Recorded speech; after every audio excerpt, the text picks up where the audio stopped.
I will not equate my worthiness of love or belonging or respect on how willing someone is to give me those things.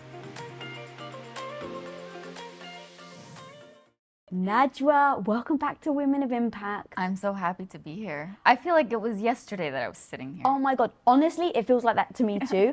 I freaking love our conversations. We go so deep and you are always so vulnerable and transparent. And so today, really where I want to go is talk about how many of us have been hurt and have scars. And the scars really do leave us with emotional turmoil and emotional baggage. And I have a quote of yours that I'd actually love to read out. You need to transform the scars it left on you from constant reminders of the pain you went through to reminders of how far you've come. Yes. How do you start to do that if the scars are still painful? If the scars are still painful, then they are still begging to be felt by you. They are still begging to be seen by you and not looked at through a lens of shame or judgment, like, I shouldn't have gone through you, I shouldn't have experienced you. They want you to sit with them and speak to them and to yourself with the compassion you needed in that moment, with the compassion they needed in that moment. So when something continuously hurts, it's that kind of pain where you're fine throughout the day and then the nighttime starts to come and that pain starts creeping up. And it's like, it's this cycle of I'm fine and then I'm reminded. And I wake up in the morning and I'm like, today's a new day, I'll be fine. And then at night I'm reminded. It's because I haven't fully given myself permission to say, I am going to radically accept. And by that, I don't mean I'm saying it's okay that it happened. I'm just saying it happened. I'm validating that it happened. Maybe I wasn't okay with it, but I understand that there is absolutely no way for me to go back and reverse it or change it. I accept that it happened. I accept that there was nothing different I could have done about it at the time. And I accept that it is my responsibility from that moment to now to come closer to myself in a way where I'm not blaming myself or judging myself for having gone through that. So think of a scab. If every night, like with that pain that we're talking about, every night you're picking at it, and then the next day you just leave it alone and you give it some time to heal a little bit. And then before it fully heals, you're picking at it again. That's what you're doing. You're not fully looking at it and saying, oh, this actually needs some ointment. This needs a Band-Aid. This needs some form of like real healing power, compassion, inner acceptance, whatever it is. I can do that. And then after a while, it'll stop hurting as much as it's hurting right now. But as long as I'm repeating the cycle, it just becomes even more painful and the scar becomes even worse. You know that. God, that's Yeah. so true. Okay, so that is so profound. So now I really want to go deeper because, as you know, if someone's listening right now, they're like, okay, I'm not going to ignore my scars. I'm really going to acknowledge that it Yes. happened. That's super freaking powerful. How do you start doing that? How do you start to accept it without reliving the blame, reliving the shame, reliving the I wish I coulda, woulda, shoulda, all of those things that often come with that reminder of what happened in the past? Because I think when we look at what are the things that hold people back from healing, I think it is that they feel like they're actually unearthing the problem that happened before. But to your point, you actually can't heal until you do. So now it's like, how do you start to navigate those two things? Yeah, so really what you want to do is just bury it and forget about it and pretend like it never happened and you just hope it goes away. It's a decision. It starts with a decision to say, I want to heal from this. I know how much this hurts and I know that it broke me in a way that every single time I think back to it, it breaks me again. So every time I try to heal from it by going back to it, I just hurt even more. But you have to remind yourself that you can revisit that place And instead of having the mindset, like that place in the past when the event happened, instead of having the mindset that's like, oh, I should have done things differently, or I could have said this way, or I should have been stronger, you are judging yourself.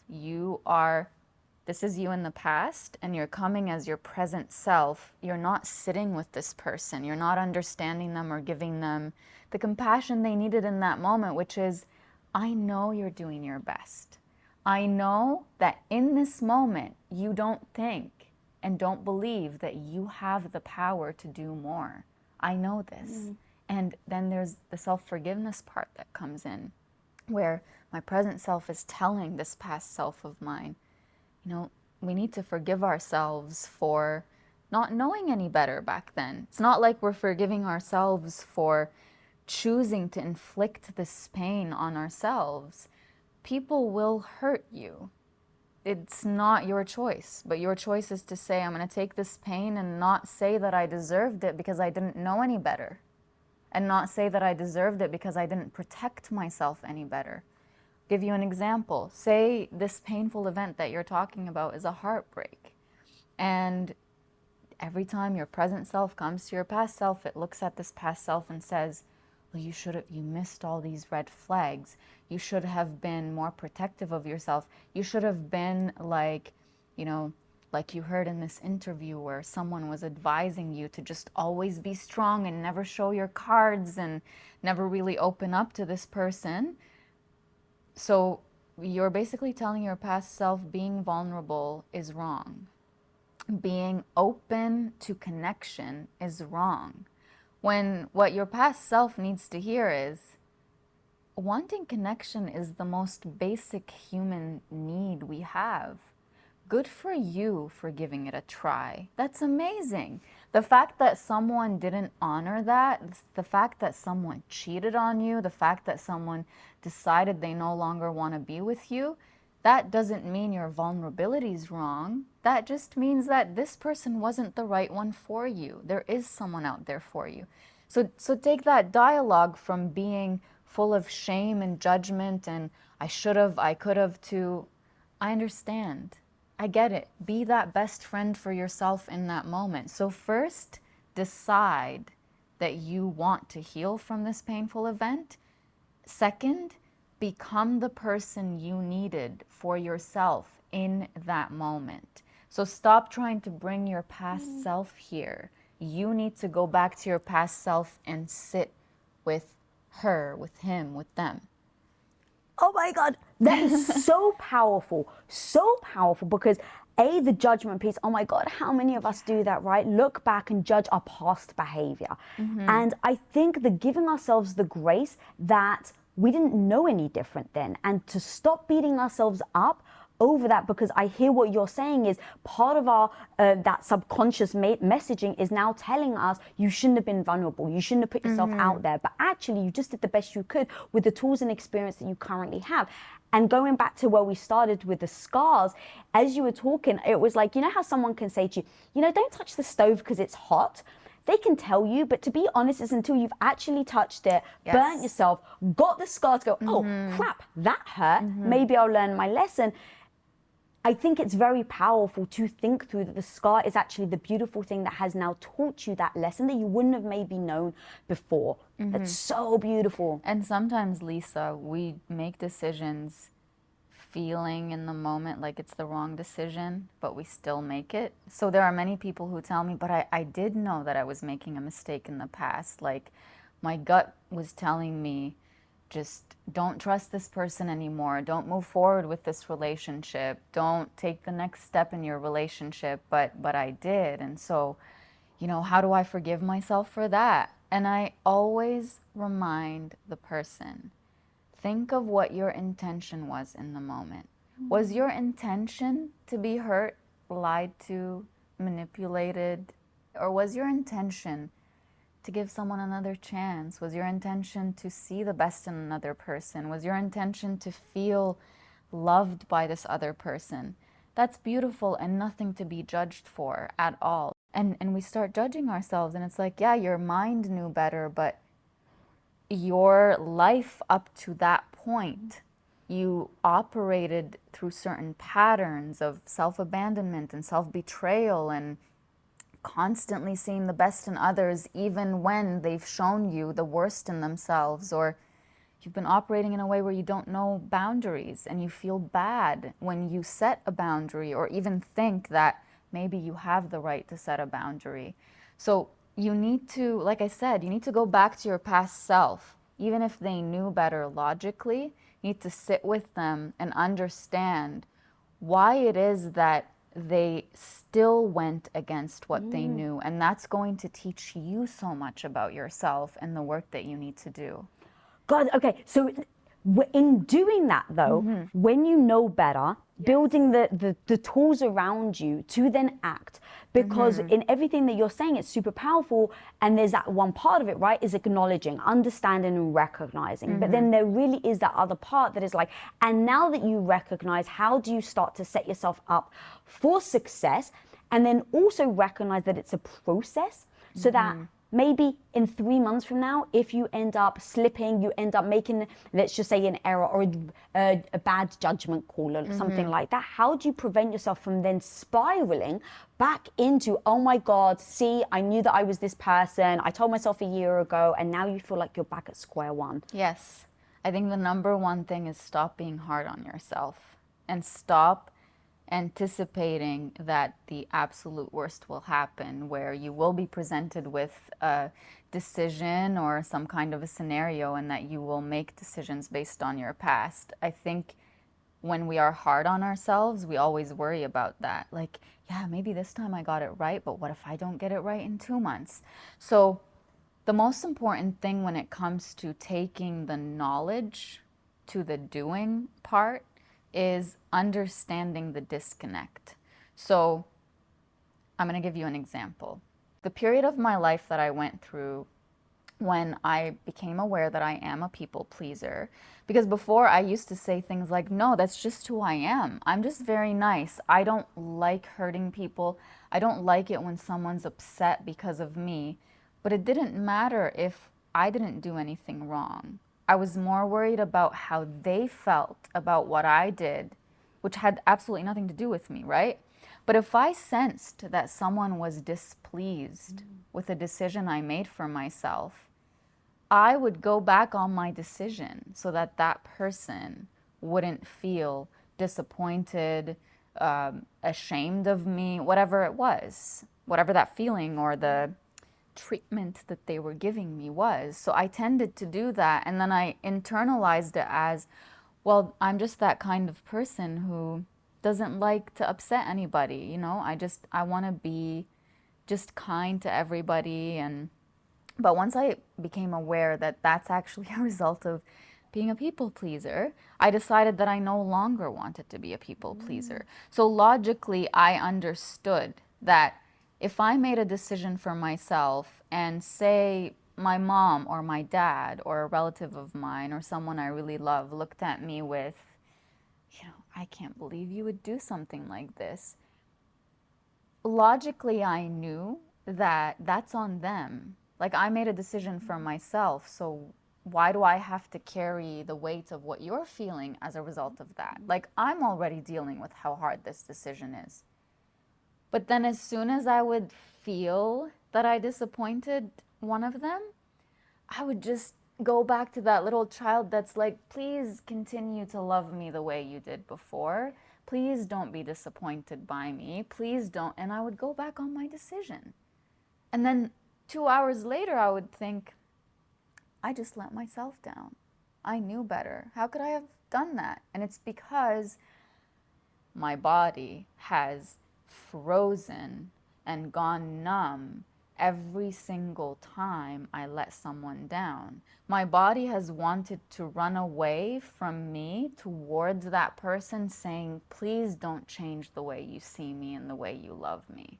So I can't expect my body that lived 27, 28 years in that way to just have a flip of a switch and be like, we're not doing that anymore. So now I've become like at that turning point where now the knowledge is there.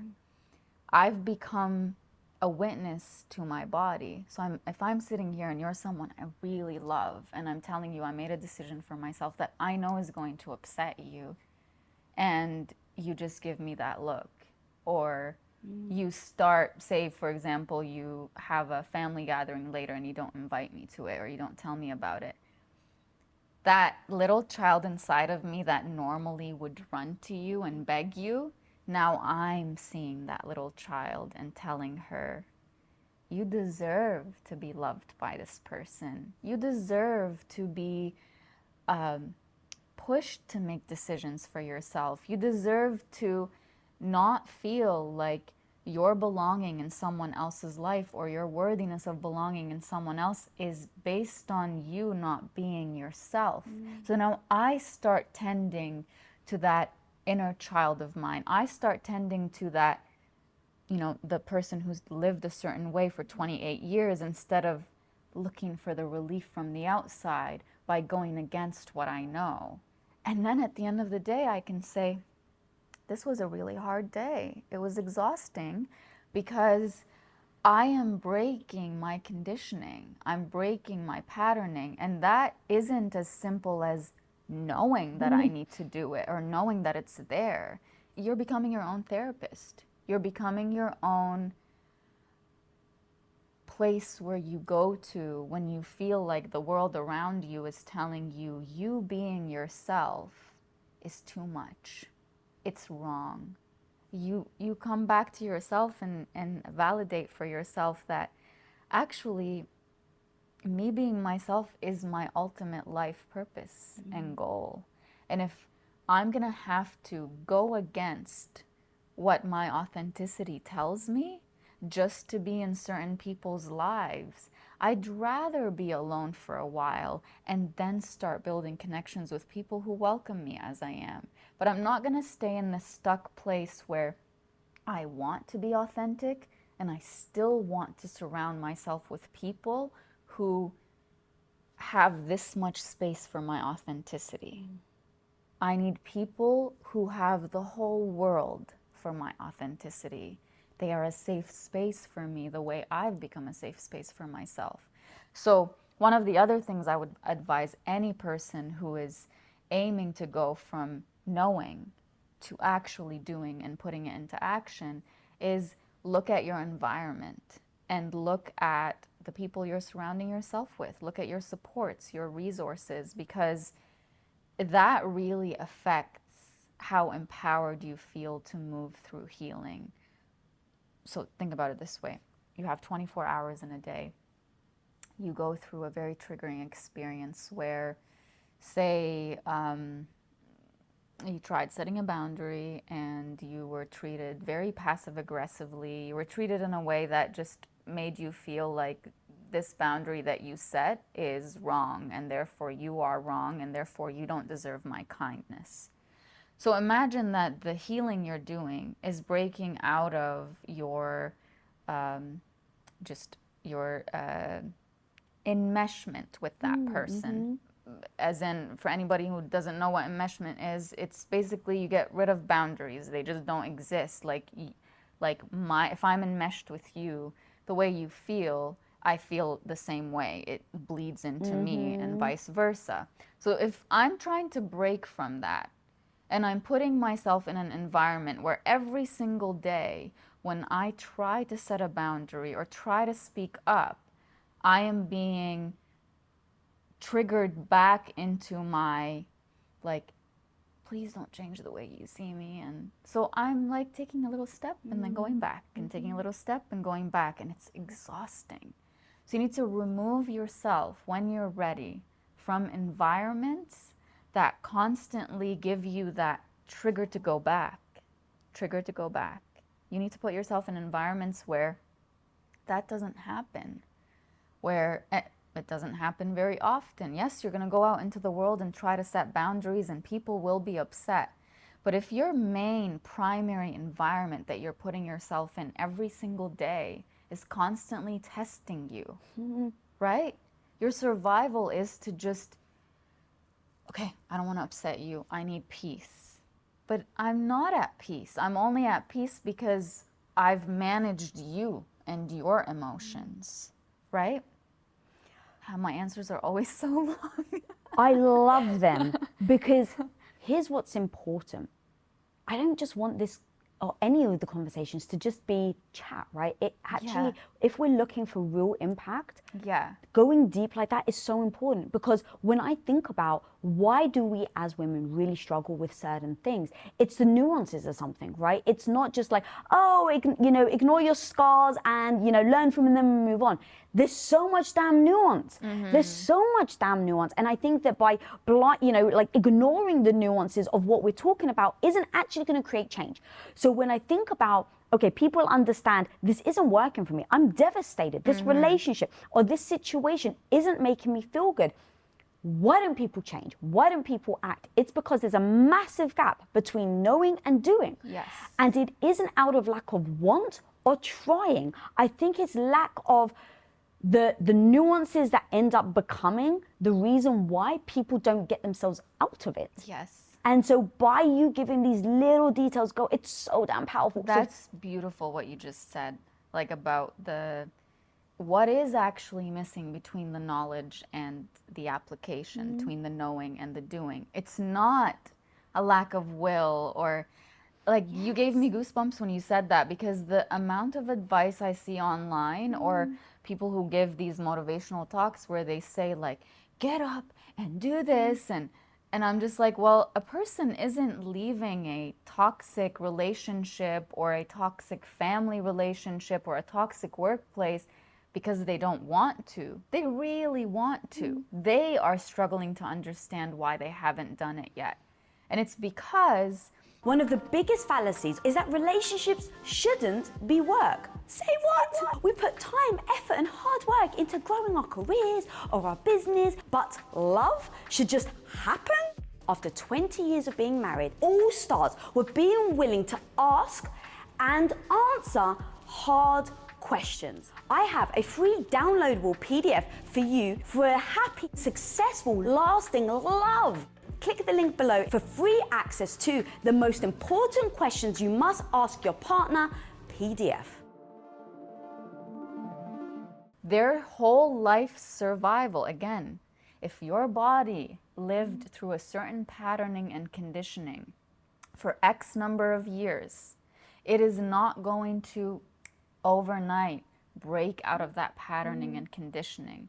So a person needs to understand for themselves, why am I struggling with leaving this toxic place when I really want to leave? And every day I'm complaining to my friends and my family and the people I love the most, telling them like, this place is really making me miserable and I'm paying this much money for meds to actually deal with this place, and I'm paying this much money for activities that end up not making me feel any better. Like I'm numbing with so many things.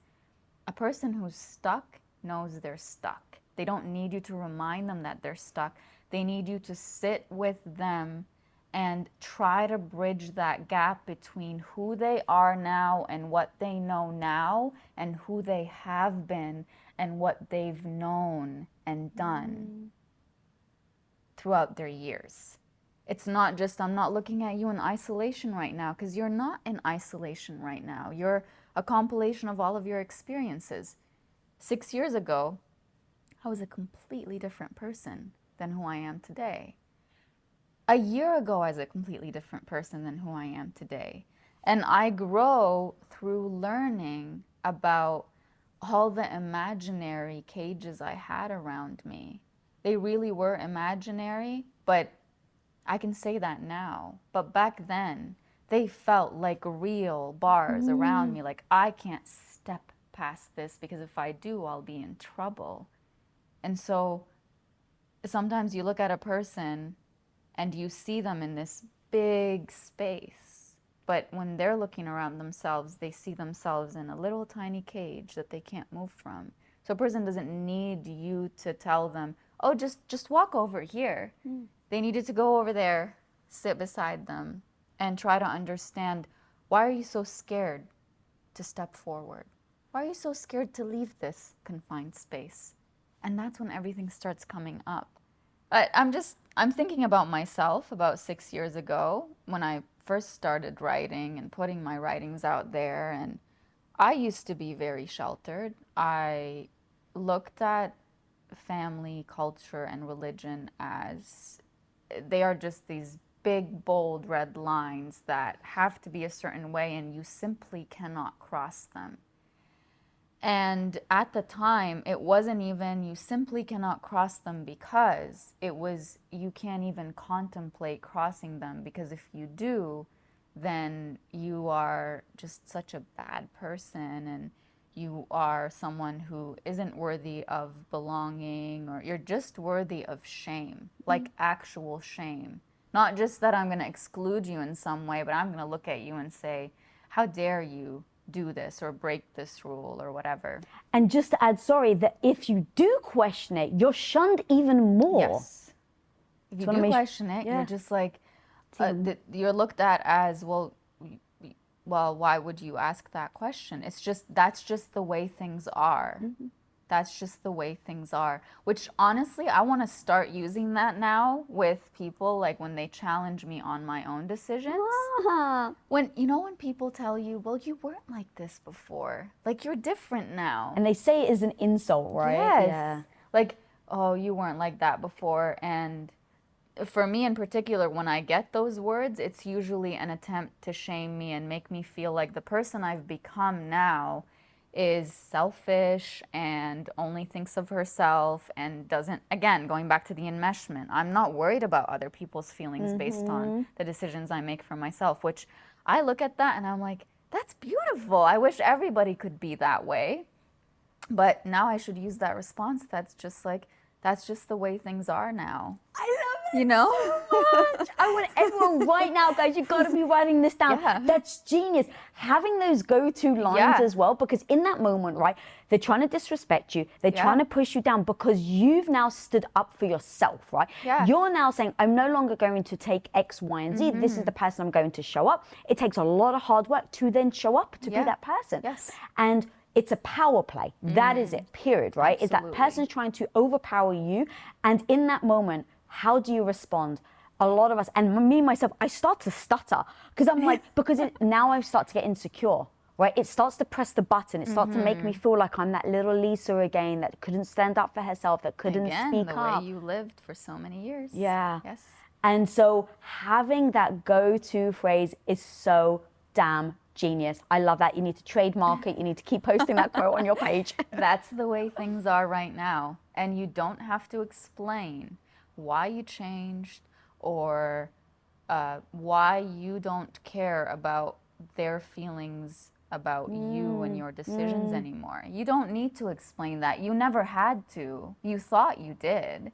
You never needed to seek permission from anyone on how to be yourself or how to be authentic with yourself, but you were convinced if my authenticity and my connection to others, if those two things are too close, and if my connection with someone is threatened when I'm authentic, you know what I'm gonna do? I'm gonna not be authentic so I can have the connection, right? So now that I understand my authenticity is more important than my connection with people who tell me you cannot be yourself because that's too much, that's selfish, that's too out there and too unique and too whatever, because that's really what they're trying to tell you. So you can look at those people and say, you don't have to say it to their faces, but you can say it within. I no longer want this connection, because the reason I was trying to get this connection in the first place is to get confirmation that my authentic self is okay, but it wasn't even my authentic self that you were accepting and loving. It was a show that I put on, or just a broken version of me who's like trying to fit into a mold that isn't me. So I can choose that I no longer want this, and I don't need to explain to you why I'm no longer seeking this connection with you. God damn, I've never heard of that combination of authenticity really like butting heads with connection. That was so profound and so beautiful. It's really made me think about how do we start to make change? Having these little moments of like aha, where it's like, I get it now. Now allows people who are watching or listening in those moments, don't beat yourself up that you used to be the person that would always prioritize connection, but now in those moments pause and ask yourself, am I being authentic? Because if that becomes your North Star, because I'm such a fan of North Stars, right? Like if my North Star is authenticity, now I'm comparing everything to my authenticity. So now if connection bumps up against authenticity, I've told myself my North Star is to be authentic. So now the connection may not be right, which means that they may not be the right person. Yes. That's so profound. Holy smokes. Okay, and then one more thing that I wanted to add that you've spoken about that lines very much is about our worthiness. Is that we look to other people to be accepted so that we feel worthy. And I have a quote of yours that's so damn fire. You said you can't equate your worthiness based on if they stay or not. And you can't equate your worthiness based on their willingness to see your worthiness. All right, let's talk about that. Yeah, very, very, very, very powerful to repeat that to yourself. I will not equate my worthiness of love or belonging or respect on how willing someone is to give me those things. You've heard this before. You've had friends say this to you before. Maybe if I say it in this way, they'll understand and they'll see me. Maybe if I, carry myself differently, I can show them and prove to them who I am as a person. With the right person for you, and I'm not just talking about romantic relationships, with the right people for you, you will not have to prove anything. You will just be yourself. A friend of mine told me a story. He was like, Stefan, I talk about him all the time. He's in my book, Welcome Home, because he's incredible. So he told me a story that's like, two people are having a conversation. One of them is carrying a glass of wine, and someone just kind of walks into this person who's carrying the glass of wine and says, oh, like, how come you spilt wine? And the person says, well, it's because you bumped into me. And the answer isn't because you bumped into me. It's because that's what I'm carrying. And I'm getting somewhere with this story. So let's talk about abuse. When someone just blows up on you and you ask them, like, why would you speak to me that way? And they tell you, well, it's because you pushed me. No. It's because that's who you are and that's how you speak. That's what you have on the inside. So it's not the reason that you spill anything on someone isn't that they bumped into you. It's because that's what you have within you. And if you had good stuff within you, that's what's going to spill as well. So many people think, like, I just need to manage how I talk to this person so that they don't speak to me a certain way, or they don't look at me as a bad person or as selfish or whatever. But it's like, that's not the problem. The problem would exist with or without you. That's what they see in people.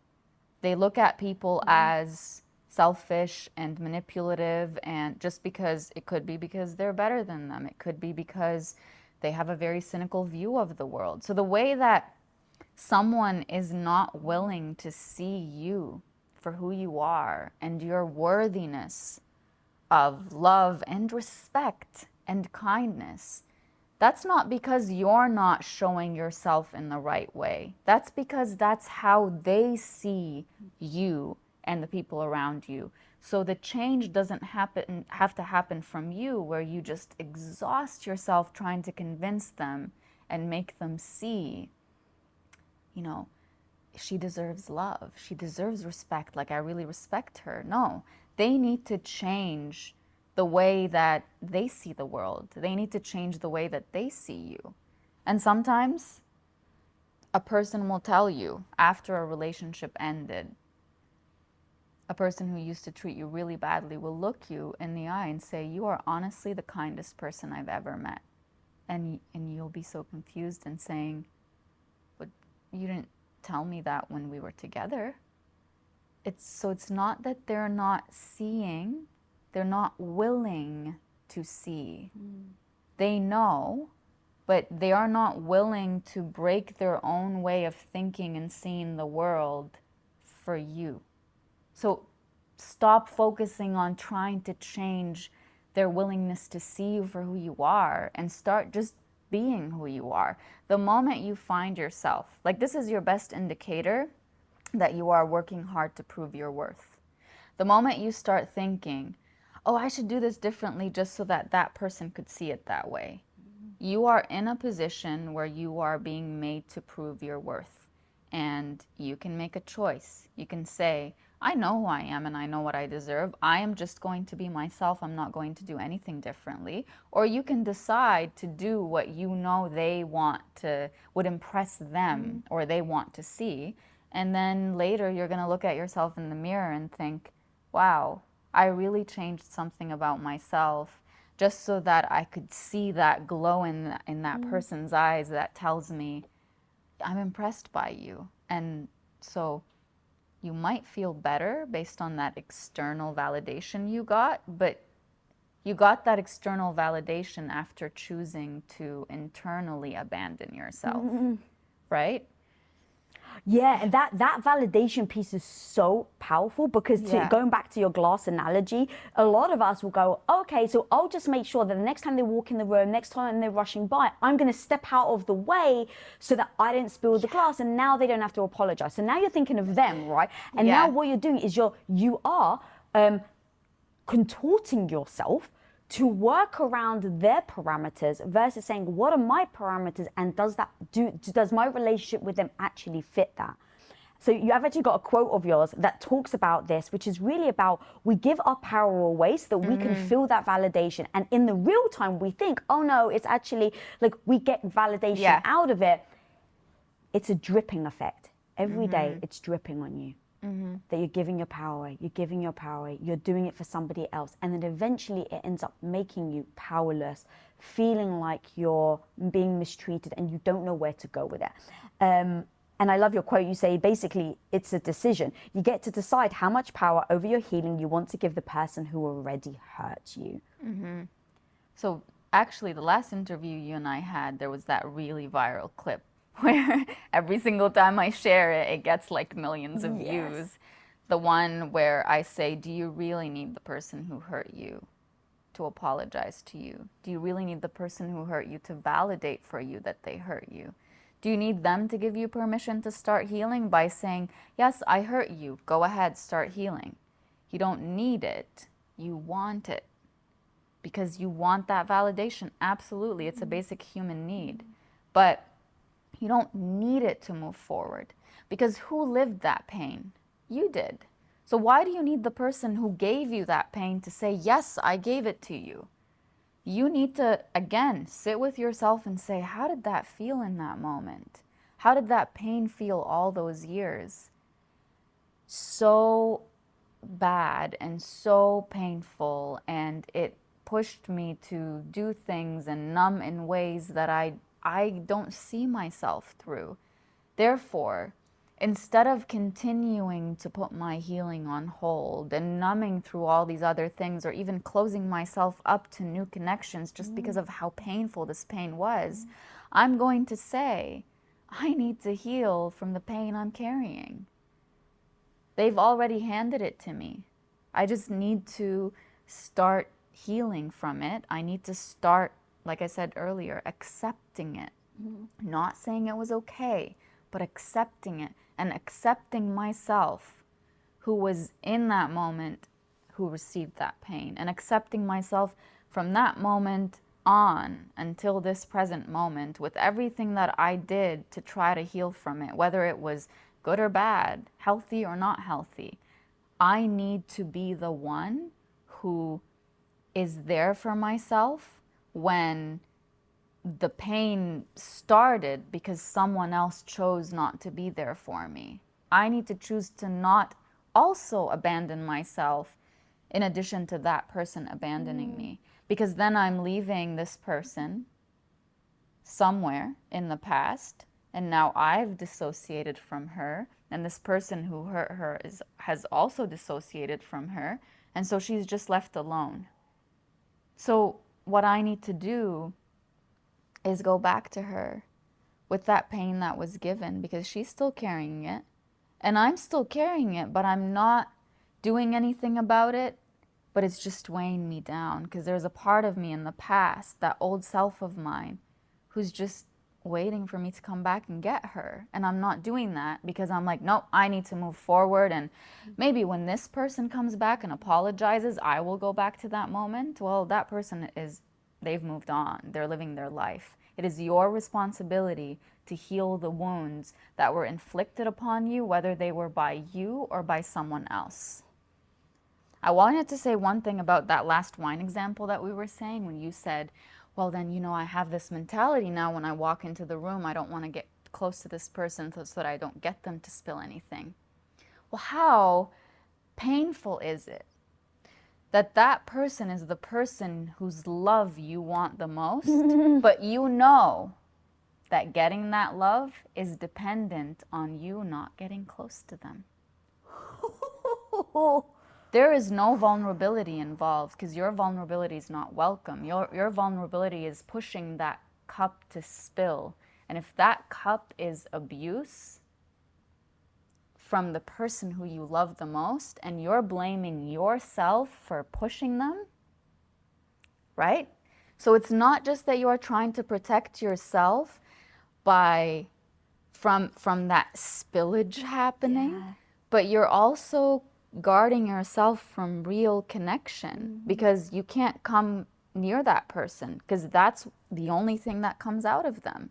So I want people listening to really reflect on how much energy it takes to keep someone's love or respect or kindness or just being at peace with you.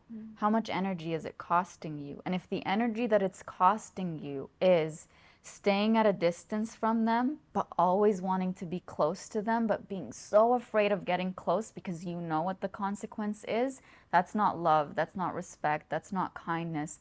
That's not what you want to be around. You need to be around people who, even if you get close to them and you push them in a way where it's, you're not intending to do it, but they spill something, it's love.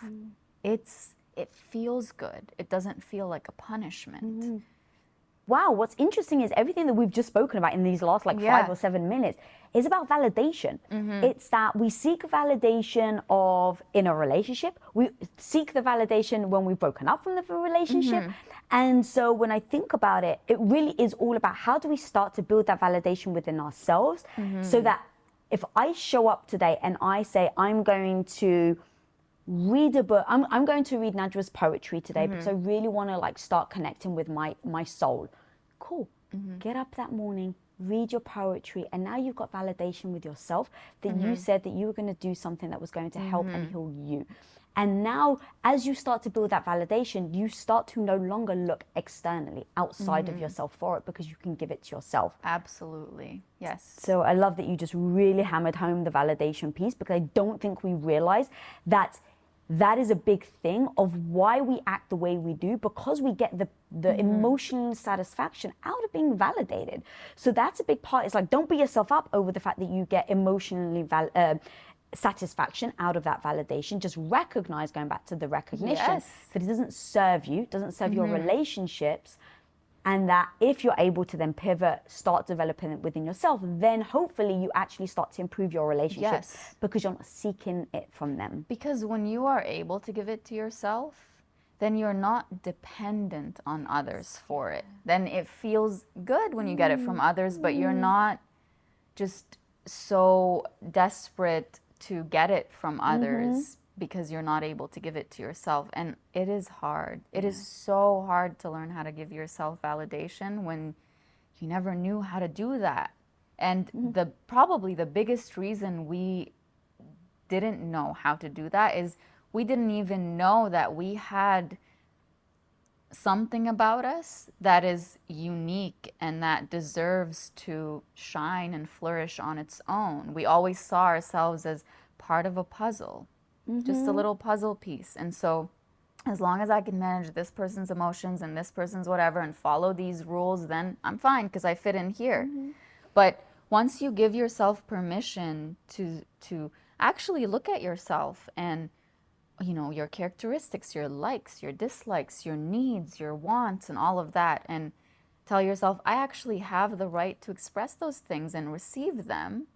When you start thinking that way for yourself, that big puzzle might tell you you no longer fit in here. And so that's when you become desperate, because you're like, I just want to be part of something, you know? And so you go back, but you are not part of something.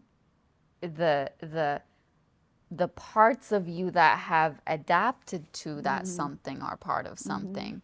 And so when you make that decision to fully be yourself and, you know, embrace your edges and your sides and who you are as a person, then there's a process that comes after that where you will feel in certain moments like, I really need someone's love right now, to feel someone's like validation, someone telling me they are proud of me. And it's so lonely to go through that and not get it. And I used to go through it, and the most life-changing thing I started doing is when I would feel that way, like that desperation just to have someone's arms around me when no one was willing to put their arms around me, I would just close my eyes and put my arms around myself and just tell myself, like, you deserve this love that you are seeking right now. You deserve this validation that you are seeking right now. Just because no one is willing to give it to you, it doesn't mean that you need to change something about yourself so that they could be, oh, she deserves it now. No, just give it to yourself. Nothing is more powerful than giving yourself a hug. And it's not like you're going to live like this for the rest of your life, but it's going to help you remove from your life the people who put conditions on you being yourself, saying, my love is conditional on this, on you just hiding certain parts of you, of yourself. You're not going to live like this forever. Just like we said earlier, this is how things are now. Here's your next phrase or sentence. Things are not going to be the same way for the rest of my life. I'm going through a phase right now where I feel very lonely, but I'm not going to put myself in positions where I feel even more lonely just so that I'm not alone. Yeah. That is really strong. You know, the phrase "this too shall pass" is like it's just one of my favorites. It's such a soft, Right? beautiful way of reminding yourself you're not always going to feel like that. And that's really the big thing about emotions, is that in the moment they feel so real. They feel so heightened. They feel so like life will never, like my life will feel always like this. It just sometimes can feel hopeless, especially when you're on your knees.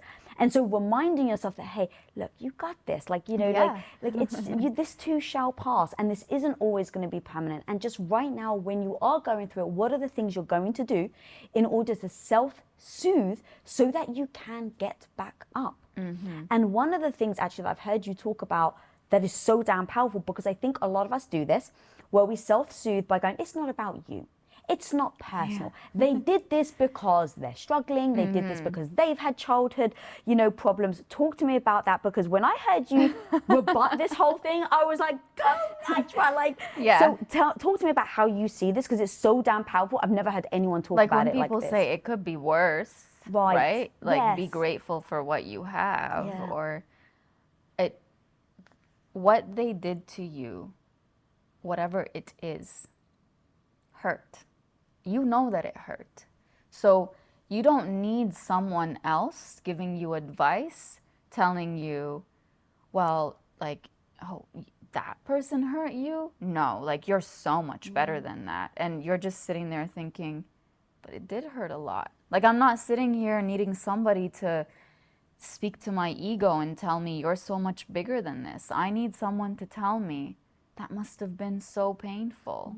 That must have been so hard for you to go through. How can I help? How can I be there for you? So the worst thing you can do when you go through any kind of painful experience, the worst thing you can do for yourself is gaslight yourself out of your own pain. We always talk about people gaslighting us, but we gaslight ourselves all the time. And sometimes, and I want any person listening to this to know that I am saying this with the utmost compassion, because I understand that many times we gaslight ourselves of feeling a certain pain because we know that if I feel this pain, then I know what I'm going to have to do, and I'm not ready to do that. If I feel how painful these words that this person said to me were, I know I'm going to have to decide to leave, and I'm not ready to leave. So I would rather judge myself for accepting those words than judging myself for not leaving. Like, that's really like a person who's going through a tough time, who's thinking to themselves, oh, I'm just so used to this situation. I'm used to being treated this way. I'm used to this pain. I just brush it off. It doesn't affect me anymore. No, it affects you. But you're numbing yourself to it because you know if you really saw it clearly and felt that pain, you know what you're going to have to do. And if you're not ready, not just emotionally, you could be not financially ready.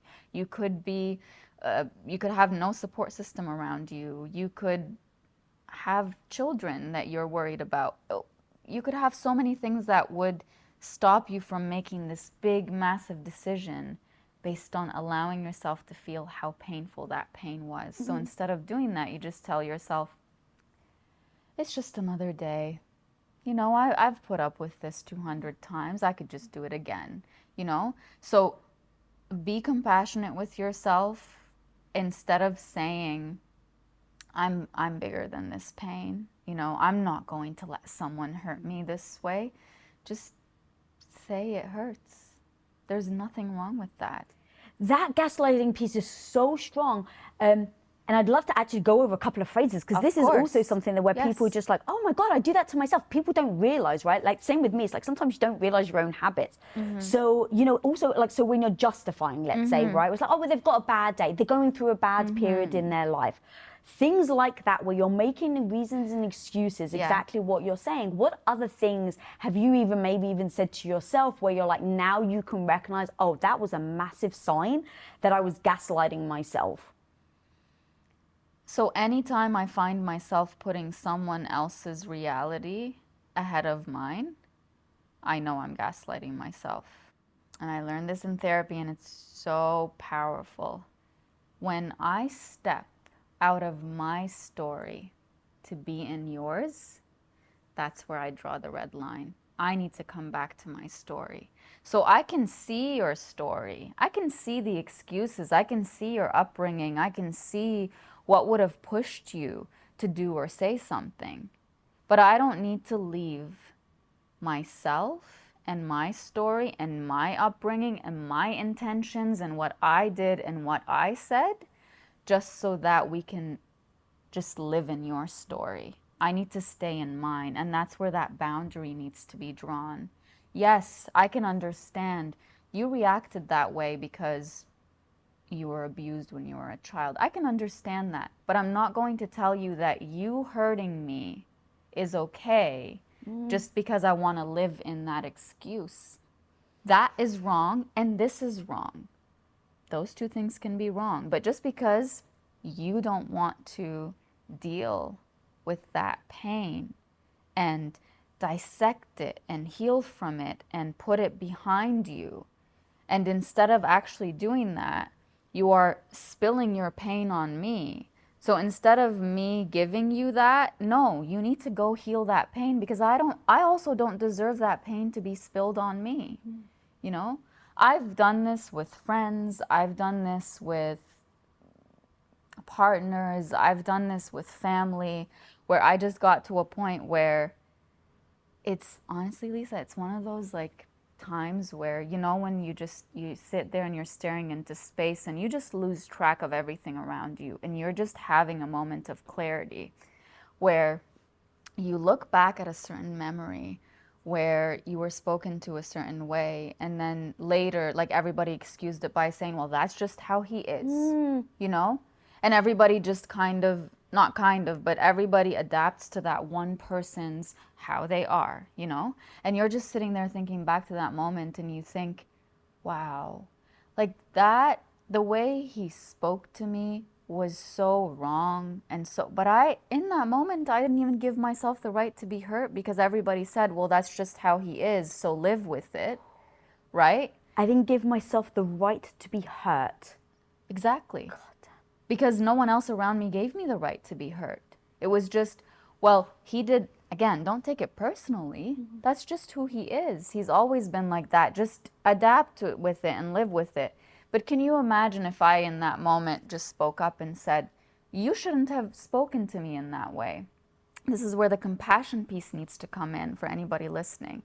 Because in that moment, it wouldn't have been safe for me to speak up and say, that was wrong of you to do that, because that person would have escalated and you don't know what he would have done, right? So you need to, again, when you go back to your past self who was sitting there and didn't give themselves permission to heal the pain and was just in protection mode, like at least it wasn't worse, you know? You remind yourself, I didn't do that because I was weak. I did that because I was protecting myself from something worse. But when you get that moment of clarity where you're like, that hurt, and you start feeling what it feels like in your body to be told something that's like not you, and you start feeling the tension and like you really just want to fight for yourself. That's you releasing pain. That's you releasing trauma. That's how you heal. Because you've allowed, this is another thing I learned in therapy, and I don't think I've ever heard anybody on your show talk about this, but when you have a certain trauma response trapped in your body in a moment like that, where you just didn't give yourself the right to feel the pain because you were in protection mode, that response gets trapped in your body. And so later when you think back to that time and feel it in your body, you're allowing your body to finish the cycle of trauma and release it instead of being stuck there. And then every time someone speaks to you that way, you go into that protection. Once you release it, now you're able to do differently. When someone else speaks to you that way, you don't get stuck in that protective role. You say, that was wrong, and I'm leaving. I'm not keeping myself in this environment. So for any person who is now realizing they've been gaslighting themselves out of their own pain for so long, again, the answer is, don't sit there and say, oh, how could I have done this to myself? Like I'm the one who let myself down.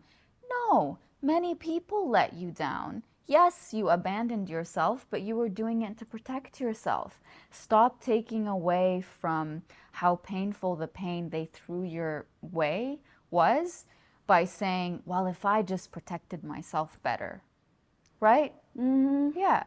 Just be compassionate with yourself. You were doing the best you could. What up, homie? I got something free and new to share with you right now. How often are you visited by that negative voice in your head telling you that you're not smart enough, that you're not good enough, experienced enough, not fill in the blank? One of the most powerful things you can learn to do in life is to turn that negative voice into your bestie. And I want to teach you how to do that and so much more in my 4 steps to becoming confident workshop. And guys, the most amazing thing is you can actually register for completely free for this workshop. So click the link on your screen and I'll see you on the inside. God, that is so beautiful. And as we start to talk about how we start to get back up, how we really start to heal old past wounds, things that we've gone through, I've heard you talk about emotional debt. Yes. Because all of this you keep saying, right? Make sure that you validate your emotions. You go back and you step back into your story. We should never dismiss what we're doing. But there's also the other side of it where we've accumulated so much emotional debt that we start to react in ways that may not actually align with how we truly feel, but it's all based on the debt that we've had in the past. The simplest example I can give you is with resentment. When you have so much resentment towards someone and the littlest thing that they do, you just pick on them for it. It's not because of that little thing that they did. It's because they've done this and this and this and this, and it went unresolved over time. And now that you're bringing up this little tiny issue, which to you is sitting on top of all of these unresolved issues, it might come across to the world around you as, where's that coming from? Like, you are really overreacting. But it's because past issues and resentments were not resolved. And so again, the reason we accumulate them over time is we're trying to protect ourselves. The person that we're experiencing this with doesn't want to resolve anything, and we would rather keep our relationship with them than have this issue be just something that we bring up every single day. I've done this, for example, with a friend of mine where she had a certain habit of really getting upset with me every time I didn't answer the phone. And it wasn't that I wasn't answering the phone because I didn't want to, which would have been a completely fine, right? But again, I'm going back to my people-pleasing days. And she would become very passive-aggressive with me in our next interactions when, a couple days went by when I didn't answer her call. Keep in mind, I was working full-time, writing full-time, in school full-time. So I had a lot going on. And my priorities in my life, yes, my friends are important, but for me, family, work, school, like the things I immediately need to do for myself, those are way more important than being there at a person's demand. So she never really confronted me about it, but she would make passive aggressive comments about it. And then finally she confronted me about it. And I was so shocked. Like, in the way she spoke to me, that was the shocking part. The way she spoke to me made me feel like I was a bad person. Like I was intentionally letting my friend down. Like I was intentionally trying to hurt her. And none of that was true. And it's because many experiences had gone by where she was not bringing things up. She was being passive aggressive, and then I was accumulating my own things because I couldn't just say to her like, hey, like you've been really passive aggressive, because I was also afraid of that confrontation. So we're both carrying that emotional debt that's not really dealt with. And then because one time I didn't answer her call or didn't answer a text or didn't leave an emoji at the end of my text, she just blew up. But she wasn't just blowing up because of that. And then same thing with me. When she spoke to me that way, I had also accumulated all these times that were unresolved, that she was being really passive aggressive with me over text or calls, or just would make like comments that were intended to make me feel like I only think of myself. And I would just look at them and think, what is up with her? So that's a simple example where you can look at other experiences in your life that aren't as simple, that could have to do with family or with a relationship that you're in, where over time you've just allowed a series of events and experiences to go unresolved, either because you were afraid of bringing them up or because the person that you were trying to resolve them with wasn't willing to resolve them, and you chose being with them over the resolution, right? And over time that accumulates, and then you only have so much that you can carry. Let's say this is how much you can carry. You get to the top of that one little tiny thing that happens, and it just all blows up, and it's not pretty. It doesn't mean that like, oh, now that it blew up, then I don't have to deal with all of this. No, now you have to deal with all of this, because let's say one of those experiences was being spoken to with unkind words. And then another one of those experiences was being told that something that happened didn't actually happen. So gaslighting. Let's say another one of those experiences was this person, for example, telling you, why would you ask that question to someone? And in that moment, you may have taken a step back thinking, I want to keep the peace with this person that I'm with, so maybe I should just not ask these questions. But then later, when you go back to it in your mind, you think, wait a minute, what was so wrong about that? But then you don't get it resolved, right? Then there's another one, and another one, another one. And then one day, that person, you're walking out the door, and they tell you, that color, like, why would you choose something like that? and then you'll look at them and just start screaming. And it's because of all of this, not because of why would you wear green today? Right. Right? Yeah, it's the iceberg, right? It's the thing that you see on top versus everything that's underneath. And as you were talking, it's interesting because there's really two elements to this, right? It's your own emotional debt that you bring to the table, and then it's the other person's emotional debt that they bring to the table. So it's easier for me personally, and I'd love to hear your thoughts, to identify someone else's emotional debt. So when someone acts completely either out of character or irrational, I used to be like, oh my God, it's all about me. I don't anymore in my own growth. Now the thing that I do is, because I love filmmaking, I always kind of relate it to that. So I'm like, okay, imagine I was writing a screenplay and all of a sudden this person acts like they're acting. What would have to be true for them to be so crazily mad, angry, whatever, over me saying, hey, do you mind moving your shoes, right? Like, once I start going, what would have to be true in the screenplay? It's exactly what you said. It's all the stuff that's actually happened before this page. It's all the problems that they've had leading up to this one moment. That actually is easier for me versus my own acknowledgement that I've got the emotional debt, because again, feelings feel very real. So in that moment where you really are bloody upset because someone said they didn't like you in green, like, it feels really real. Yeah. How do you start to acknowledge, oh, okay, this is emotional debt right now, the way that I'm responding, and then what are those steps that you can start to calm down, if you will, and then potentially next time start paying off the debt. Yes. As you were saying, like, when two people come together and they have their own emotional debts, I'm like, can people sign prenups for that? Exactly, yeah. Just say, like, whatever you had in the past, you keep. Love it. Right? So for me, the number one thing is awareness, right? The decision to become aware that maybe you're not always right. Like, maybe the way you're reacting emotionally to something is valid to you, but it could be an overreach in a certain moment based on what somebody else said. Like, it could really not be their intention at all, what you experienced internally.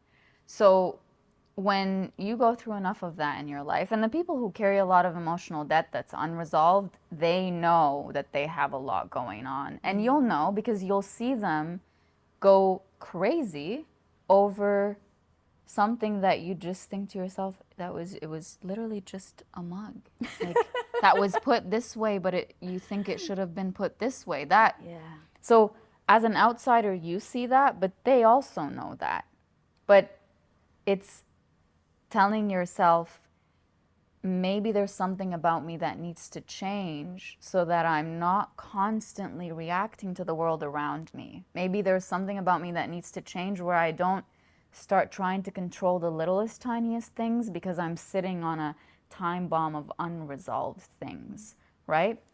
So for me, where that process began was because I'm an empath and I carry people's emotions. You're like me. And if someone looks at me a way that they hadn't looked at me before, I'll notice it. If somebody changed the inflection in their voice, I'll notice it, and I'll immediately think, oh, they don't like me anymore, or they're feeling a certain way, and I would carry so much of that, and in turn, I would try to, like, reverse it in some way or make up for it so that I don't see that anymore or hear that anymore. And so for me, once I became aware that so much of what I do is a reflection of the world around me, I made the conscious decision to stop being a reflection of the world around me and start being myself and seeing how the world around me changes or shifts.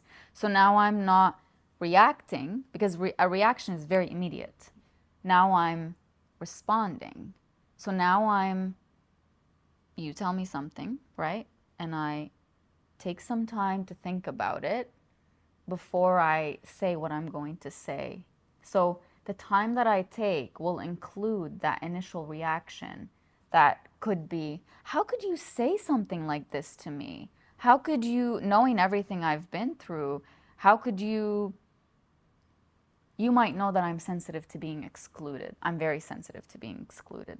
And say today I came over and let's say there were 4 other people around here and you gave them all a gift and gave me a slightly different gift. So old me would have immediately thought, so she doesn't think I deserve a gift like they do. And I would go back to my childhood experiences where with my cousins, their parents would get them the best of the best, and then they would give me whatever was left over. And you were living with them at a Yes, time. and I was living with them at the time, and that really hurt. That really shaped for me the belief that I don't deserve to be prioritized, that I get leftovers, leftovers as in whatever everybody else doesn't want or everybody else doesn't see as cool. Even if it was clothes that didn't fit me, I will get whatever's left over. So now as an adult, if I haven't dealt with that, you exclude me in the slightest bit, and my initial reaction is going to be, she doesn't think I deserve a gift like them. And I go back to that little child, and then I might treat you differently as a result of that. When really, it could have been that you didn't know I was coming until 2 days ago, and you bought those 4 other gifts months ago, and so. Or I bought you a special gift because I knew you actually wouldn't like what I got everyone else, and now I'm doing something especially for you because I'm thinking of you. Yes, very hypothetical situation that we made very. But it is, right? It's those little things that fucking derail us, girl.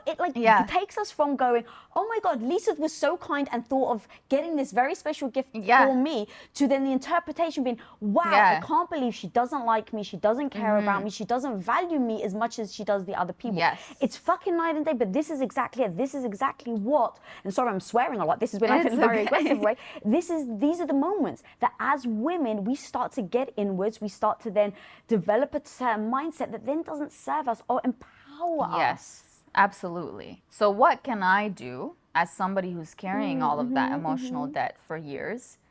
I can start going back to that young me, story by story, and sit with her and tell her that was wrong. That shouldn't have happened. I was telling my therapist a story last week. I might cry when I tell this,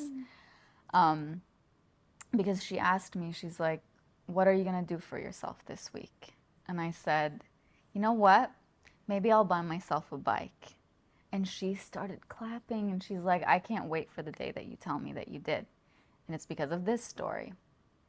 So when I was younger and I was staying with my cousins, it was during the summertime, and even when I wasn't staying with them full time, I was spending so much time there. Like, we were like brothers and sisters, and my mom was always there. And so they all got bikes. Like, one day my uncle came and he had bought them all bikes, and I didn't get one. And I didn't, as a child who was forced to mature mentally and emotionally very young, and just look at myself as an adult who understands, like, not everybody gets everything. Like, I was pushed to think that way when I was so young, as like a mature adult who can't say, no, I want toys and I want this and I want that. So I remember being very sad, but also thinking that's just how it is. And then later, a few days later, my cousin was like, oh, you can ride on my bike if you want, like, fine. So I sat on it, and I had never been on a bike. No one taught me. And so I fell, and they all started laughing at me. And I've never been on a bike since that day because of how, like, it was, and it was also the accumulation of all those experiences of feeling like I don't deserve those things. And then even if I do, I'm going to be made fun of, and so I didn't. And so now, if I didn't try to resolve those things and do the things for myself that I wish the adults around me did when I was younger, if I don't do that for myself, I'm going to continue looking at every person who doesn't include me. And it's not like it's wrong to not be included. As an adult, you can get your own things. You don't need, to constantly have someone just say, I'm going to include you in this. Or if I don't go back to those earlier stories and resolve them and give my self at that time what she needed and change those beliefs for her from you don't deserve good things to you do deserve good things. You don't deserve unconditional love to you do deserve unconditional love. From you deserve to be with someone who prioritizes you and your heart and your soul and your emotional well-being. I have to change that for myself. No one can change it for me. A relationship might change it for me by showing me, like, if this person is giving me all the things that I needed.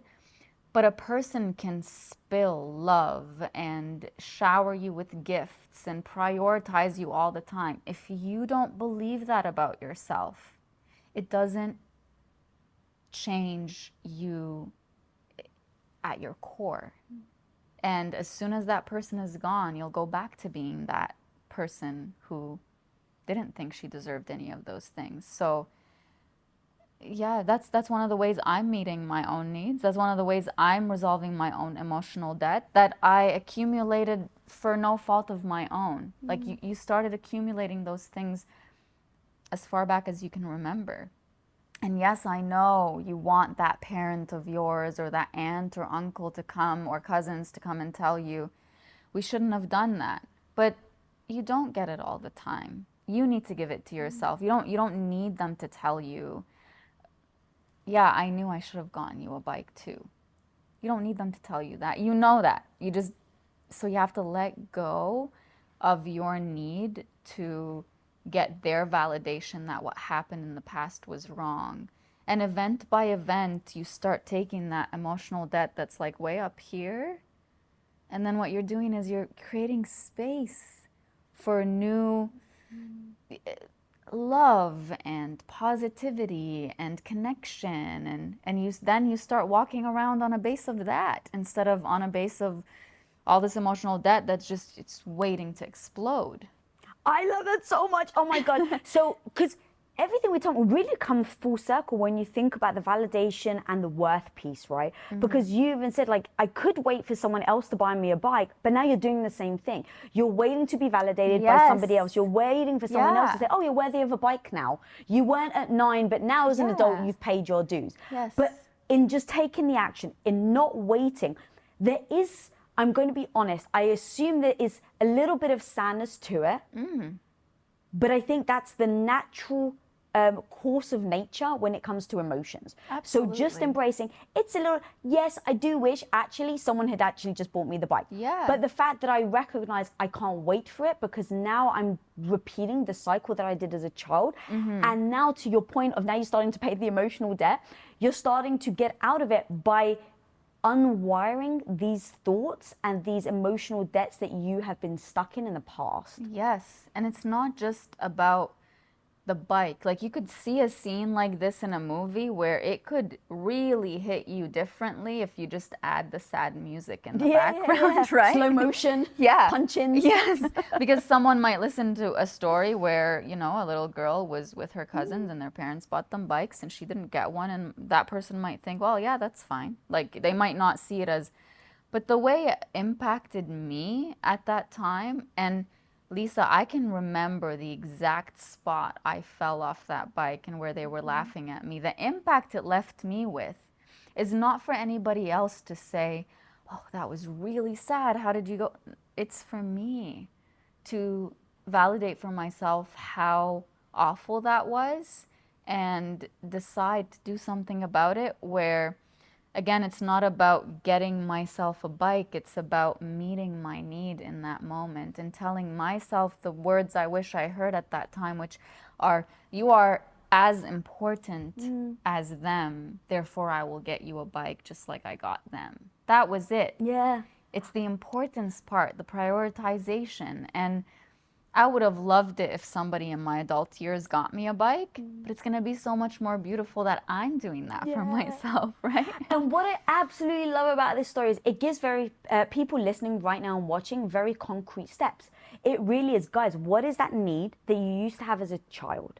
Identify, acknowledge it. You've said multiple times in this interview, right? Acknowledge that need. And now start to think, how can you start to slowly, it's never going to happen overnight. It may take a year, it may take 5 years. Don't beat yourself up that it's going to take a long time, right? Just know I've acknowledged it. And now I care about myself so much, going back to priorities, right? I prioritize on myself now to now recognize I need to be giving myself this need. And then identify how you do that over time. And it can be anything from a bike, right? That is very like, I can pay for this and buy it because I've saved up. Or just from an emotional need where you're like, I don't feel good enough to go to X, Y, and Z. Okay, well, how do you start to feel good enough? Okay, well, it takes this one little stepping stone. Waking up in the morning, prioritizing you instead of somebody else. Like, it takes these little stepping stones, but it all starts with how you so eloquently put it is, what was that need you had as a child? Yes. And then go from there. And that's what's going to take you, this comes full circle, to going from knowing to doing. By giving yourself permission to understand that the reason you haven't started acting on what you know is that for X number of years, going back to all those stories, you weren't acting based on this knowledge. And so these experiences have the right to be validated by you and acknowledged by you as they are the reason that you came to this knowledge in the first place. Like, they are the reason that you had to come to a place where you have acquired all this knowledge on what you need to change in your life. So you're not going to look at all those experiences and say, that was bad, I'm just never going to go back to it. No, that was bad, but why? What did it feel like in your body? What message did it tell you about yourself? Because you need to change those things. If I had continued operating as the girl who believed she only deserved leftovers, when my knowledge tells me you deserve so much more, but I'm continuing to act this way without going back to understand, oh, in this moment, I felt this way because an adult in my life made the wrong decision. There you go.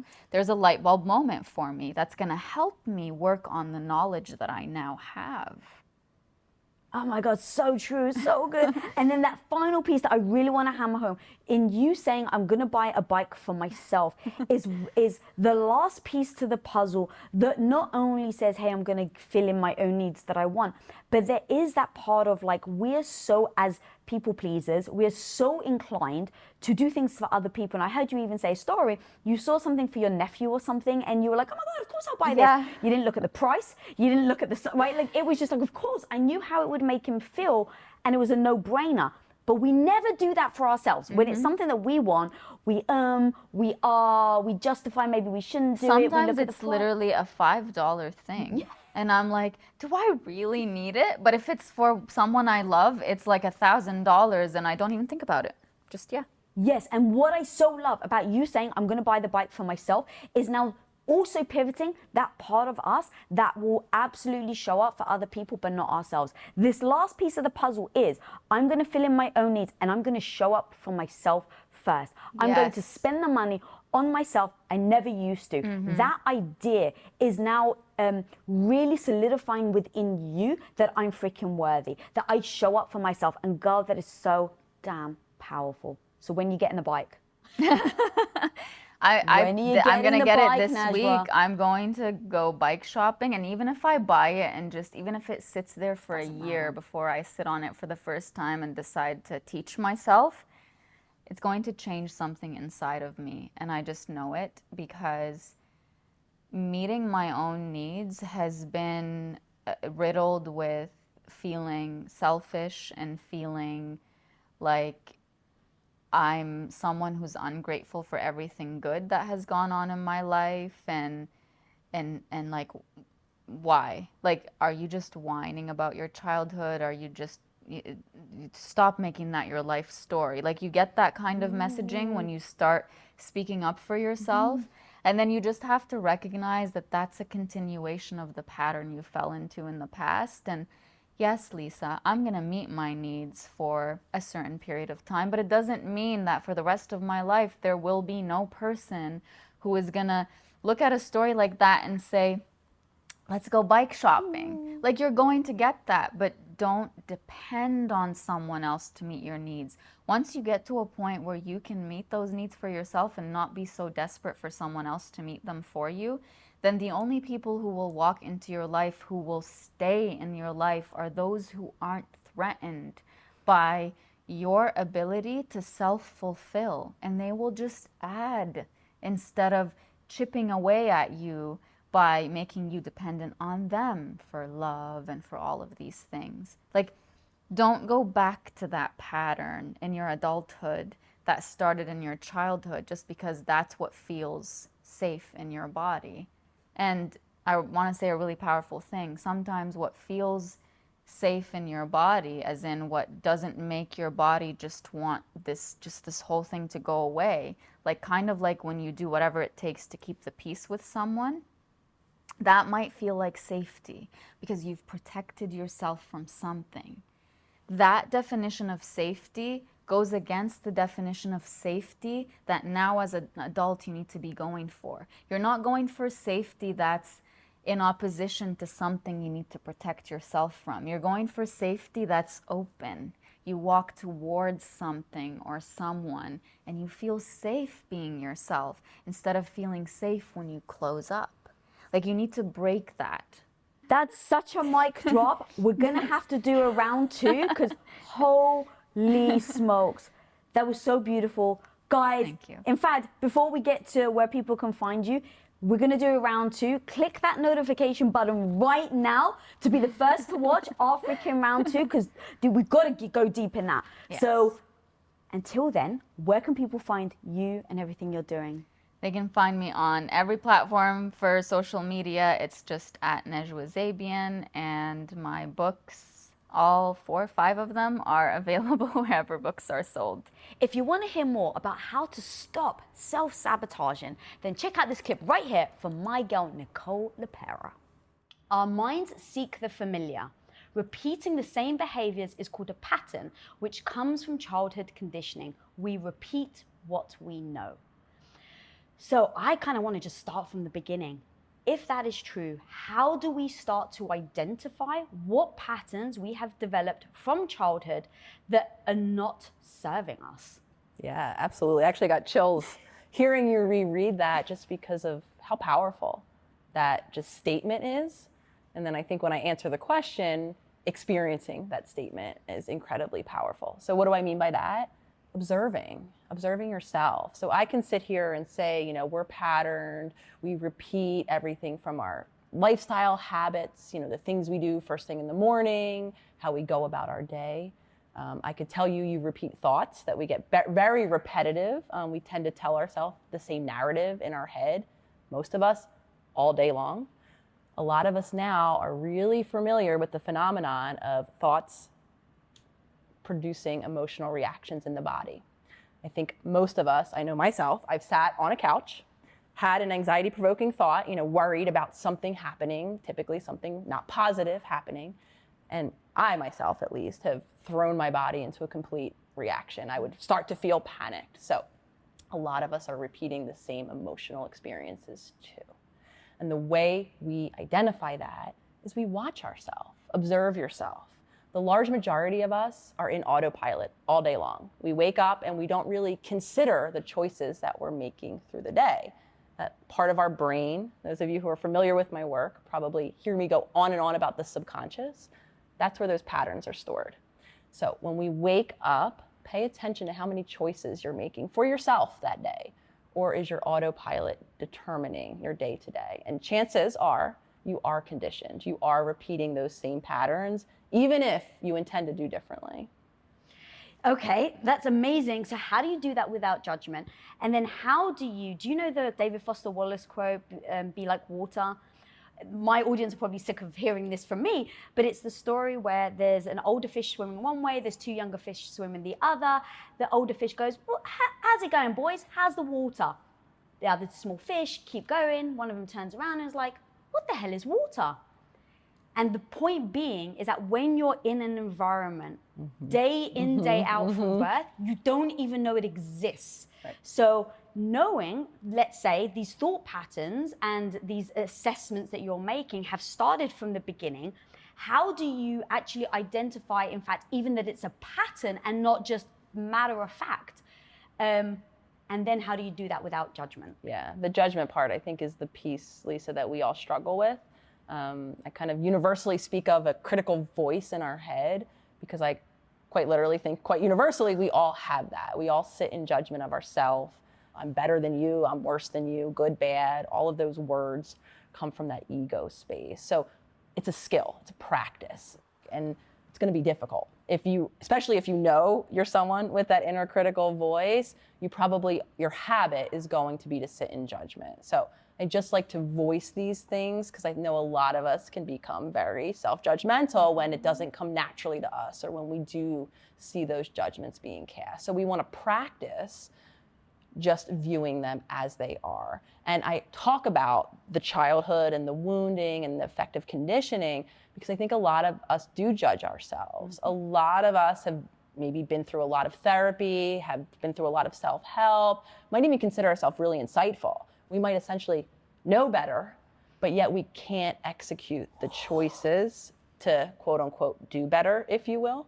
And then we start to assign judgments on ourselves. I'm broken, I'm not meant to change, I can't get better, this isn't the life meant for me, and really the list goes on.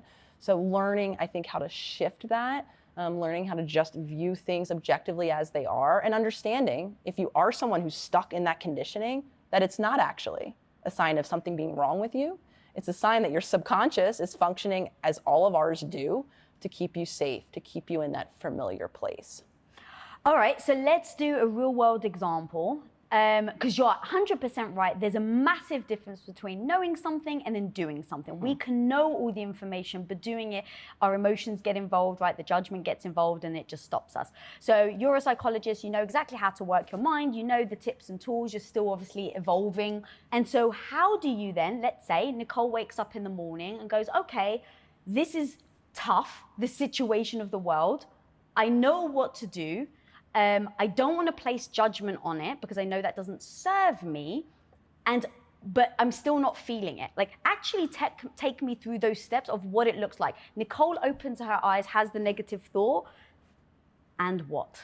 Yeah, absolutely. So this question I want to make some room for individual discernment. Thank you. Because I'm never going to say universally, work through it. The language I often use, what I define, the thoughts of not to do something or the feelings, that come up when I go against my familiar. Mm-hmm. When I try to activate in a new direction or make a new choice, a lot of us do get that endless litany of reasons why not to do this new thing. Some of us might feel uncomfortable actually in our bodies. We might just not feel like ourselves as we're making these new choices. Mm. Those I call resistances. And again, they're the messengers from that subconscious that should we choose to listen to those resistances, before we know it, we are back in that familiar rut. That's how it keeps us safe. You will never hear me universally say, ignore the resistance and do it anyway, because I don't think that universally applies to every situation. So I'll use myself as a prime example.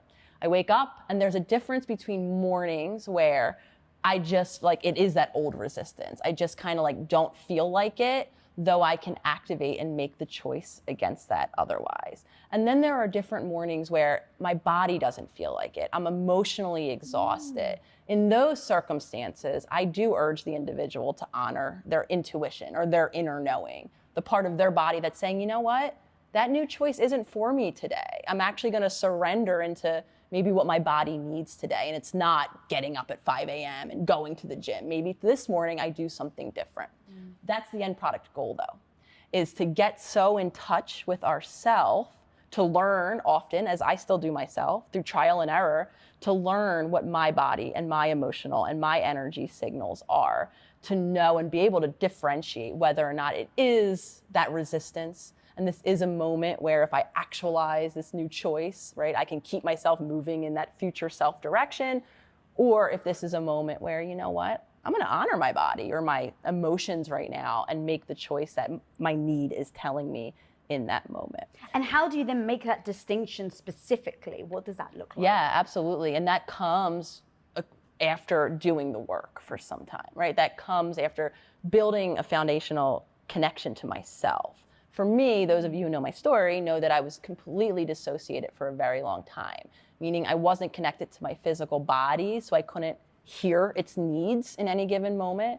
I wasn't connected really, nor did I know what to do with my emotions, my emotional, my energetic body. I was more or less, I was one of those people who learned from the book maybe how to teach others and when it came to my emotions, I really, really struggled. So for me and in my healing journey, like a lot of us need to do, I took a lot of the steps to rebuild that balance, to learn how to be conscious, to learn how to connect with my body, to sift through and differentiate the different signals. So it didn't come overnight. However, now I'm at a connected enough place that I can start to make sense of the feelings that I'm having, whether or not they're in my physical body or in my emotional body. So again, I know I'm not giving specifics. As you do the work, you tend to fall into that connection. And I think that's what we're all looking for.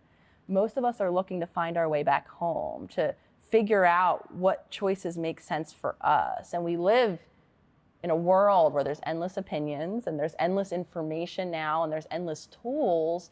And now I think we're all tasked with the individual, responsibility to find our way, to find the way into the tools and what works for us to empower ourselves. All right, so once let's say you've observed the patterns, how do you start identifying that it's linked to childhood trauma? And then also, even just childhood trauma, I heard you talking about like, it isn't even just like the super dramatic, massive things that happen in life, right? Like obviously extremely horrific, sexual abuse, things like that. But I've even heard you talk about just certain things that your parents have said to you that created a certain belief system in you that you took into adulthood. So can you talk to me about that, break it down, and then how do we start assessing that it started from childhood in order for us to unwind it? Yeah, absolutely. And so the study that you quoted, as the intro here, I think it happened in the 90s-ish. At that time, the way trauma was defined was in those, it's in the field referred to as big T, right? The instances of abuse, physical, emotional, sexual, neglect. And there was kind of, I think, seven questions, and you get a score based on how many yeses you have. This is amazing. We need this in the field. This was the first time, as surprising as it might be for so many people, that it took till the 90s for us to say, hey, these things that happen in childhood carry these negative effects into adulthood. So we're really grateful on the one hand that we finally have this documented. However, I think that definition is much more limited than can be helpful for most of us. Right. And I'm one of those people. Because when I meet something like the ACEs scale, or when I learned about PTSD, post-traumatic stress disorder, which is typically the diagnosis that goes along with checking those boxes on the ACEs scale, I think I score maybe a 1, which is very, very low. It's not one of the higher numbers. So someone like myself, and I think there's a lot of us, especially in the self-healers community, that was really confusing to me, because I see that I'm not scoring high enough to really necessitate that I should be struggling in any way. And I know for a very long time, I have extensive experience. I worked in substance recovery facilities. I've worked with individuals on the spectrum, right? So I have worked with people who score very high on the ACEs, yet there was a striking similarity that I would see in the patterns that I was living, whether or not they're just in my day-to-day, in my thoughts, in the way I felt, definitely in my relationships. And I would see the same patterns in those who were scoring really high on the ACEs. So for me, for a very long time, I had a hard time making sense of what the hell was wrong with me. Do you think it invalidated you then? I think a lot of us would feel like something's broken or something's wrong, or I'll just exclude it. And maybe there's no language, put it that way, for what's going on with me.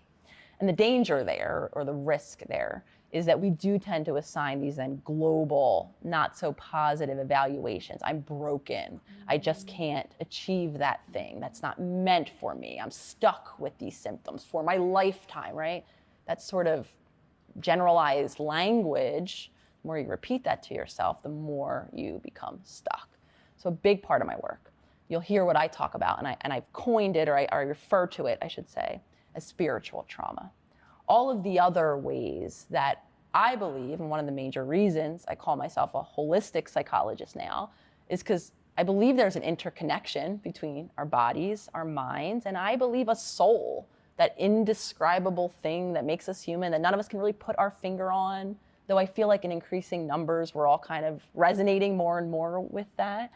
And in that area, I believe, is where a lot of trauma occurs. So when our young soul comes to our family of origin, whatever that might look like, and whatever, tucked in country of the world that is, I believe quite universally, all of our souls as humans seek three things: to be seen, to be heard, and to have the space to just express as is. And I think that's the area where a lot of us, weren't born in environments that allowed that space, had an accumulation of experiences where we didn't feel seen, we didn't feel heard, we didn't feel our reality was validated. And then again, we stored those in our subconscious and we continue to repeat those patterns.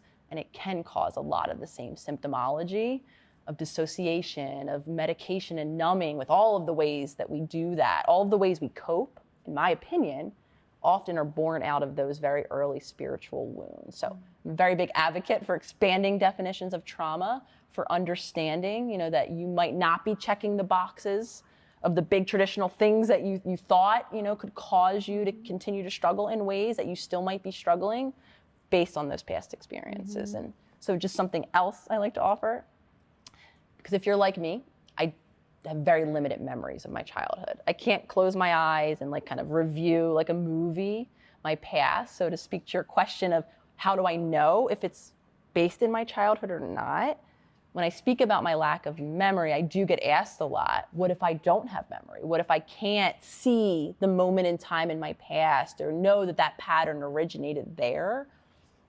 I don't believe you have to, because I believe your conditioned behaviors now are a reflection of that. So the question you really want to ask yourself isn't where did it come from and do I need to know where it came from to unpack it? It's how is this serving me now?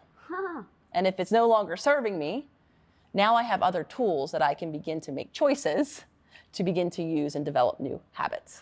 All right, so how did you then identify, because you said, I just thought I had a bad memory. And I even heard you say in an interview that you just assumed that people in your family's got Alzheimer's, that's maybe just you.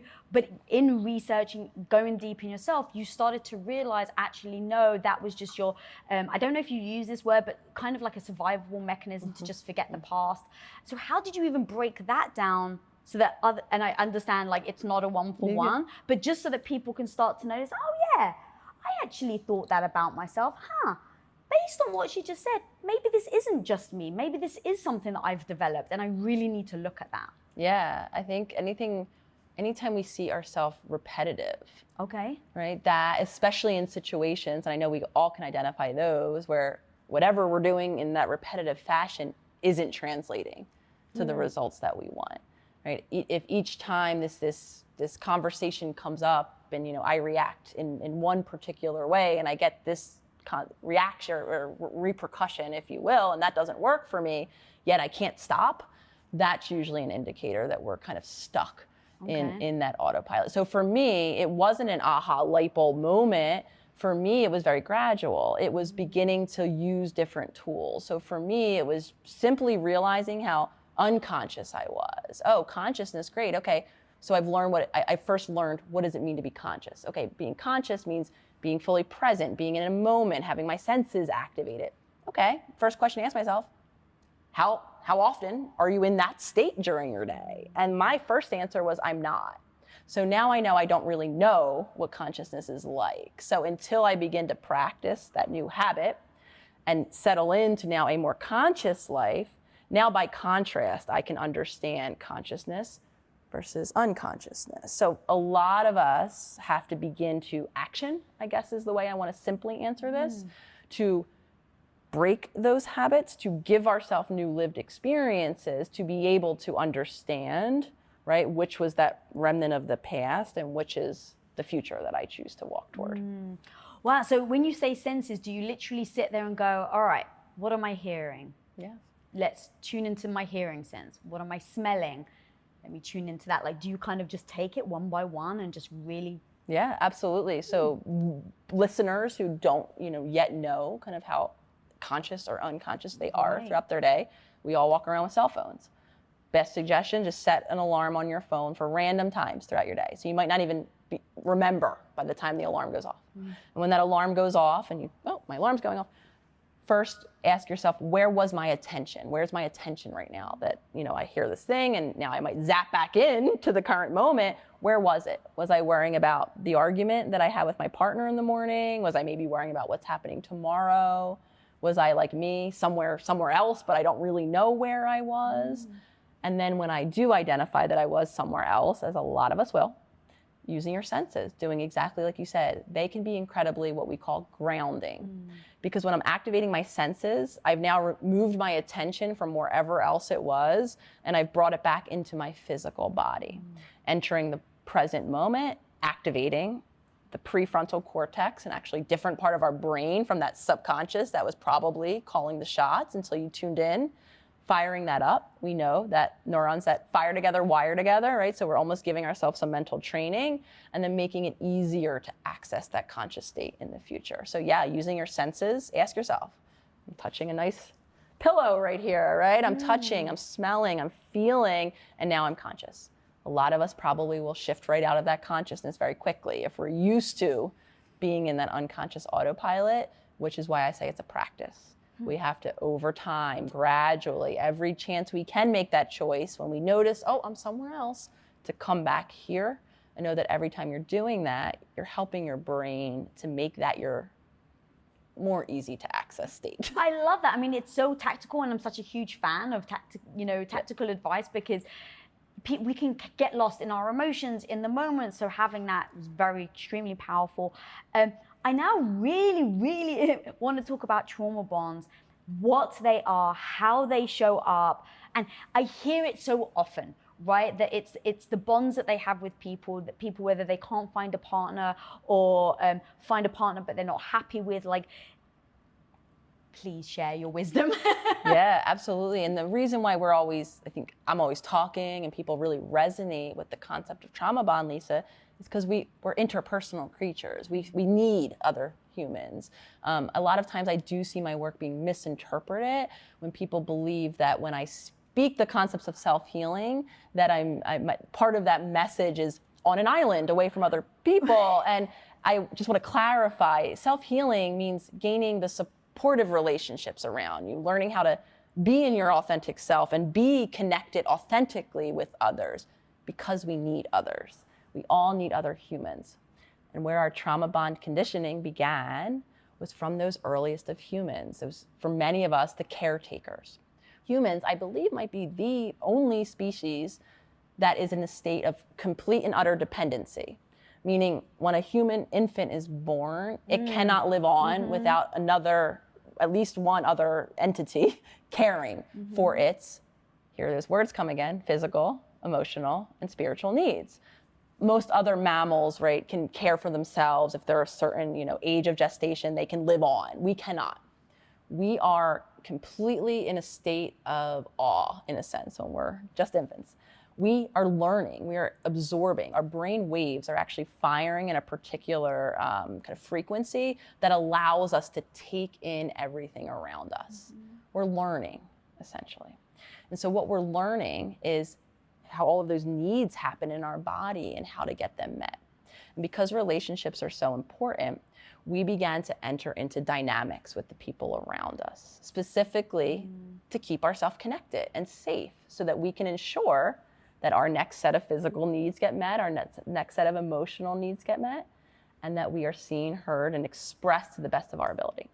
So now we begin to form bonds, kind of arrangements with our caregivers. And those are the ways that we can replicate showing up into adulthood. So those of us who didn't have that space to self-express, to just be who we are, who maybe heard things like tone down this aspect of yourself, or maybe who had a mother who shied away when you were sad because they themselves can't handle sadness in themselves. They probably weren't taught how to cope either. Maybe you have a parent whose spirit is completely constricted. They're not self-expressed because they're trudging along in survival mode, caring for their family. That parent might have a hard time holding space. Very well-intentioned parent, don't get me wrong, might have a hard time holding space for your spirit and its self-expression. So before we know it, because that bond is so important, we begin to sacrifice those parts of ourselves. We become the helper, the caretaker, the fixer. We learn how to continue to show up in that relationship to get our needs met to the best of our ability. We're very adaptive, so we begin to make those adaptations. We maybe begin to assume those roles, and then that becomes a framework for how we relate to others. Then before we know it, we're in school and we have little peers. And then this is where the patterning starts, right? We become then that little helper student in the classroom.